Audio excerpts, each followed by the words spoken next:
नमस्कार, आप सभी को प्रणाम। जय हिंद, जय भारत, जय राजस्थान। सारे के सारे बच्चों को शुभकामनाएं इस समय कि राजस्थान में इतनी सारी वैकेंसी आ रही हैं और एग्जाम लगातार हो रहे हैं। एक और शुभकामना इस बात के लिए कि चतुर्थ श्रेणी का एग्जाम आप लोगों को आ गया है और किसी भी भर्ती की यदि आपको कैलकुलेशन करनी है तो पिछली भर्ती का रिवाइज जरूर देखना चाहिए आपको।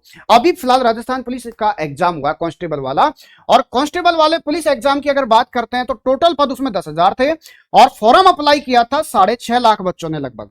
और एग्जाम में जो बच्चे बैठे हैं वो लगभग 3.5 लाख बच्चे बैठ पाए। इसका पीछे सबसे बड़ा रीजन ये रहा है कि जो एग्जाम सेंटर था वो उनका 300 से 500 किलोमीटर की दूरी तक दे दिया गया। जितनी भी लड़कियां थी उनको भी 500 किलोमीटर दे दिया गया, लड़कों को भी 500 किलोमीटर दूर फेंका गया।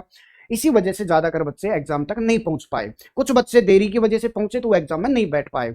अब आप समझिए, लगभग आधे ही बच्चे इस एग्जाम में बैठ पाए थे। 6.5 से 3.5 लाख बच्चे ही एग्जाम में बैठ रहे, मतलब लगभग आधे बच्चे ही एग्जाम में बैठ रहे। अब बात करते हैं आपके चतुर्थ श्रेणी को लेकर के।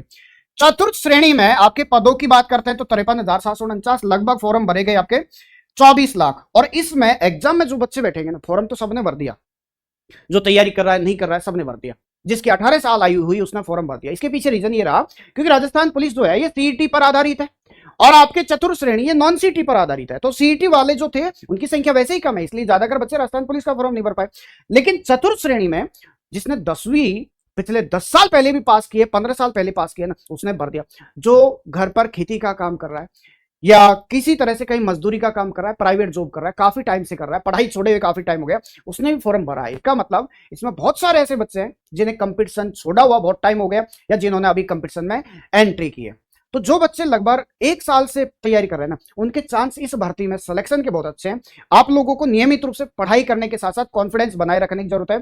ज्यादातर बच्चों को मैंने असफल होते ही इसलिए देखा है क्योंकि जब वो एग्जाम में बैठते हैं ना तो उनका कॉन्फिडेंस जीरो हो जाता है। जो सवाल आता है उसे भी वो गलत करके आते हैं, जिस सवाल को जानते हैं उस सवाल को भी गलत करके आते हैं। क्यों? क्योंकि उनका कॉन्फिडेंस खत्म हो चुका होता है।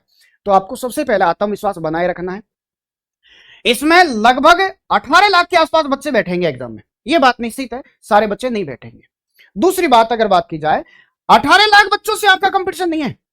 इसमें जो टॉपर बच्चे हैं ना वो लगभग 2.5 लाख के आसपास ही बच्चे टॉपर है। और पद कितने हैं आपके? 53,749। मतलब एक पद के लिए 5 से 6 बच्चों के बीच में कंपटीशन है। आपकी टक्कर 5 से 6 बच्चों के बीच में है।